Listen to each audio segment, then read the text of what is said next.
जिल्ह्यात राष्ट्रवादी काँग्रेस अजित पवार गटचे जिल्हाध्यक्ष उमेश पाटील यांच्या गाडीवर आमदाराचा लोगो लावल्याचा प्रकार उघडकीस आला असून या घटनेने मोठी चर्चा रंगली आहे। उमेश पाटील यांच्या MH04 HD 5565 क्रमांकाच्या वाहनावर आमदाराचा लोगो लावलेला दिसून आला। हा प्रकार सोलापुरातील विश्रामगृह येथे उघडकीस आला आहे। महाराष्ट्रात केवळ 288 विधानसभा सदस्य आणि 78 विधान परिषद सदस्यांनाच त्यांच्या अधिकृत वाहनांवर आमदाराचा लोगो वापरण्याची परवानगी आहे। हा लोगो शासकीय कामासाठी अधिकृत ओळख म्हणून वापरला जातो। मात्र जिल्हाध्यक्ष पाटील यांना हा अधिकार नसतानाही त्यांनी तो वापरल्याने प्रश्नचिन्ह निर्माण झाली आहे।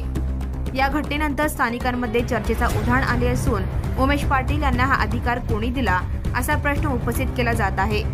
या प्रकरणी प्रशासनाकडून काही कारवाई होणार का याकडे सर्वांचे लक्ष लागले आहे। Subscribe now and press the bell icon. Never miss an